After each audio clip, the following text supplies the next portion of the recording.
Olá, creio que devemos começar por agradecer ao nosso Deus, que é o Deus de toda a generosidade, por esta oportunidade de estarmos reunidos e podermos partilhar tantos desafios desta hora fantástica que nós vivemos na vida das nossas igrejas.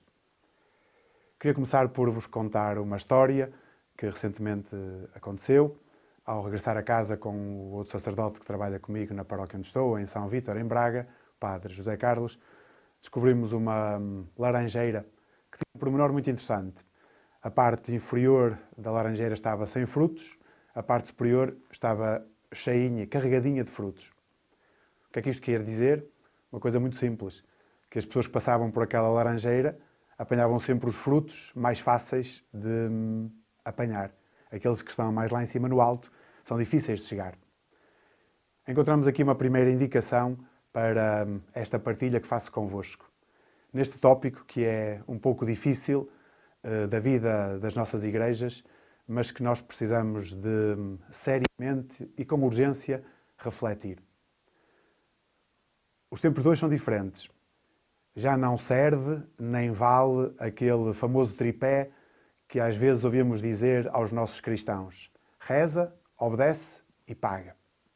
As coisas já não funcionam assim. Neste caminho de renovação pastoral que temos empreendido nas nossas comunidades, falamos muito de cultura do acolhimento, de cultura do convite.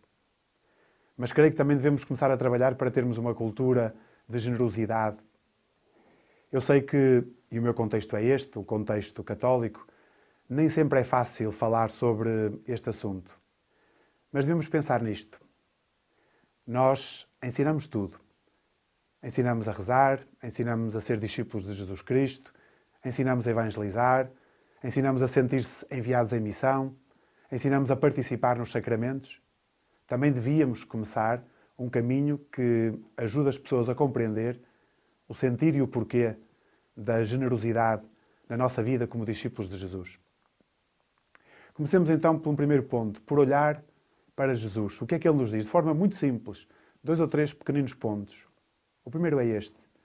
Jesus diz-nos que nós somos administradores. Nós não somos donos. O que temos não é nosso. Vem-nos. E por isso, como não nos pertence, também o podemos e devemos partilhar. Jesus disse ainda que o mais importante nas nossas vidas não era encher a nossa conta bancária, mas acumular um tesouro no céu. Mas foi mais longe, até chamou a atenção para os eventuais perigos que o dinheiro pode constituir nas nossas vidas. Jesus disse que nada nos separa do amor de Deus, menos o dinheiro. Não podeis servir a Deus e ao dinheiro. E até nos deixou uma pequenina dica, uma pequenina indicação para que nós soubéssemos como, tendo dinheiro, podemos usá-lo bem para construir esse tesouro no céu. Jesus diz no Evangelho de São Lucas, no capítulo 16, arranjai amigos com o vil dinheiro, para que quando este vier a faltar, eles vos recebam nas moradas eternas. É assim de forma muito sintética que Jesus nos faz olhar para a questão do dinheiro. Há quem diga mesmo até que Jesus falou mais sobre o dinheiro, ricos, pobres, do que propriamente sobre o céu e o inferno. Mas esta questão do dinheiro, ou melhor, mais importante, esta questão da generosidade, porque não é apenas uma questão de dinheiro, mas de generosidade, é uma das dimensões da nossa vida espiritual. É um assunto espiritual. Nós costumamos rezar, estudamos a Bíblia, participamos nos sacramentos, temos grupos de estudo sobre as várias perspectivas da fé cristã. Mas também precisamos passar por este, pela generosidade. O nosso povo diz de forma muito simples: amor com amor se paga. A nossa generosidade, tal como o nosso estudo, como a nossa adoração, como o nosso culto, também são um ato de louvor a Deus. Nós damos porque descobrimos a generosidade ilimitada do nosso Deus para conosco. E porque descobrimos esse amor infinito, porque descobrimos que a graça infinita de Deus não tem fim, nós queremos corresponder-lhe. Não forçados, não constrangidos, mas como resposta de generosidade da nossa parte à generosidade de Deus.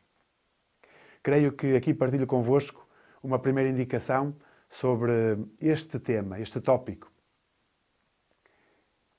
O vocabulário da generosidade. Talvez o nosso vocabulário nem seja sempre este. Às vezes temos mais a tendência para culpabilizar, para usar a linguagem da obrigação. Mas devemos ajustar a nossa atitude e o nosso vocabulário. Isto de que estamos a falar é uma questão de confiança nossa em Deus. Partilhar, dar para a vida e para a missão da Igreja é expressão visível da nossa confiança em Deus. E este é um aspecto muito importante, porque as pessoas, quando são convidadas a dar, gostam também de perceber o porquê. Porquê é que eu vou fazer? Nenhum de nós está à espera que as pessoas contribuam generosamente, com sacrifício, sem saber porquê. Pensemos na nossa própria experiência pessoal. Damos sem mais nem menos? Ou gostamos também de perceber para quem estamos a dar, qual o objetivo, de que forma é que a nossa dádiva pode ser inspiradora, motivadora, transformadora da vida das pessoas? As pessoas, como nós, dão pelas mais variadas razões. É importante, por isso, sabermos o que motiva as pessoas a dar. Elas querem reconhecer que, quando dão, é para fazer a diferença. E querem perceber que, quando contribuem, é para que o seu valor, a sua generosidade, seja valorizada. Permitam-me regressar à fruticultura de que falei no princípio. Se no meu quintal eu tiver apenas uma macieira e todos os dias for lá buscar maçãs, já todos sabem o que é que vai acontecer. Rapidamente fico sem maçãs. Por isso, nesta dimensão da vida das nossas comunidades, neste desejo de modelar e criar uma cultura de generosidade, mais do que irmos sempre à mesma macieira buscar maçãs, precisamos de plantar mais macieiras. Talvez precisemos aqui de uma mudança de mentalidade. Em vez de fazermos tantas angariações de fundos, devemos angariar novos doadores. Plantar, usando a linguagem da fruticultura, plantar novos doadores. Senão, vamos esgotar aqueles que temos. Por isso, eu preciso de fazer isto, e é mais uma expressão que nós usamos com tanta frequência na nossa pastoral, na nossa renovação, fazer isto intencionalmente. Trabalhar isto com esta assertividade. Queria, nesta segunda parte, partilhar convosco pequeninos passos, ou de que forma é que podemos ir a essa laranjeira e colher os frutos que estão mais perto da nossa mão e assim darmos alguns passos dentro desta necessidade de criarmos, porque é também uma necessidade, de criarmos esta cultura de generosidade na vida das nossas comunidades. Algumas das coisas que partilho convosco também são inspiradas num livro católico, apesar de ao princípio ter dito que nem sempre nos sentimos muito confortáveis em falar destes temas, mas são inspiradas num livro católico que fala exatamente sobre isto, o dinheiro na Igreja e de que maneira é que nós podemos reconstruir também as nossas comunidades e ensinar o porquê desta generosidade fazer parte também do nosso caminho de discipulado e da nossa vida em Igreja. O primeiro aspecto é o mais óbvio de todos e não é aquele que estão a pensar. Abre a carteira. Não é esse. O mais óbvio de todos é este. Reza. Por isso, se queres que a carteira das pessoas, que a generosidade e o coração das pessoas se abra, começa por aqui.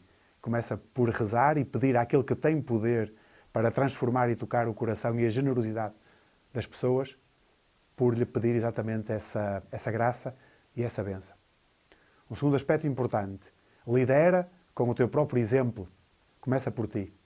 Se queres ver uma cultura de generosidade na tua comunidade, começa por modelá-la a partir de ti próprio.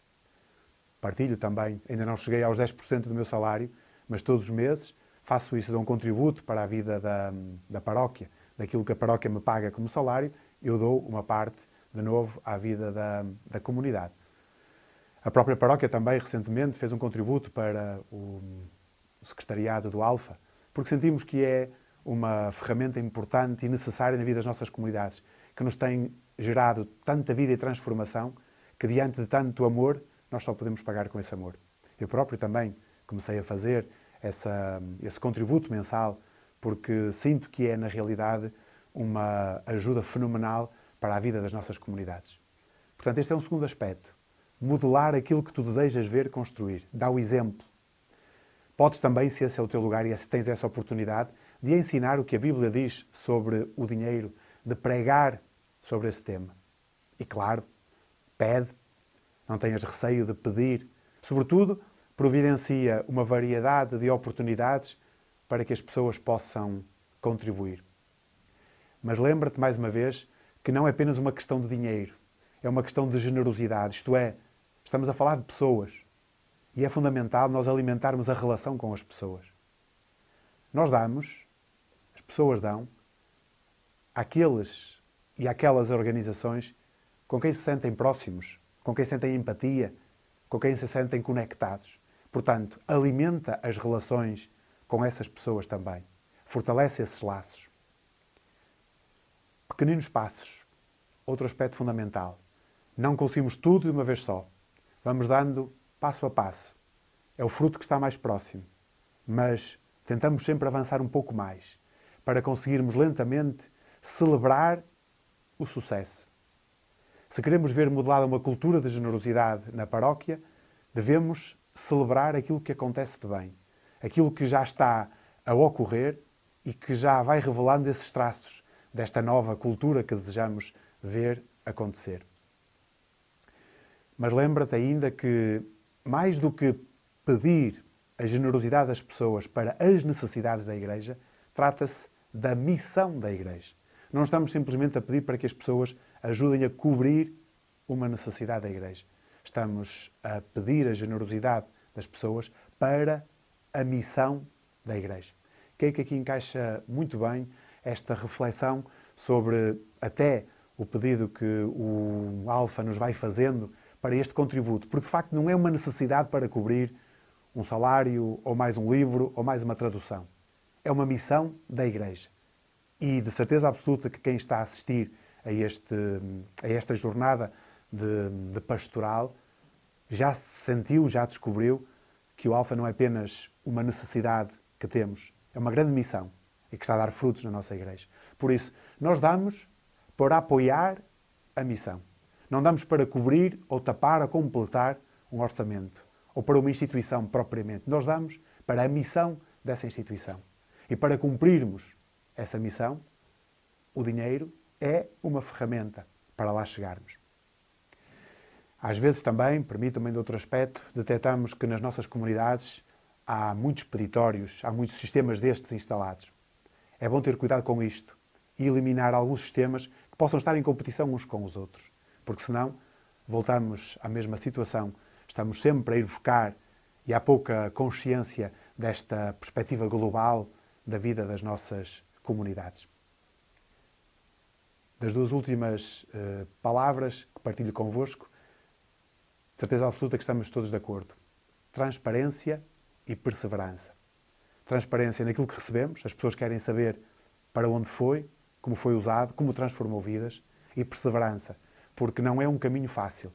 Precisamos de insistir uma vez, duas vezes, até que se vá normalizando esta cultura da generosidade. Por isso, para transparência e perseverança, usa todos os meios que tiveres para divulgar as contas, mas também para revelar o impacto que esses contributos estão a ter na vida das pessoas e na vida da comunidade.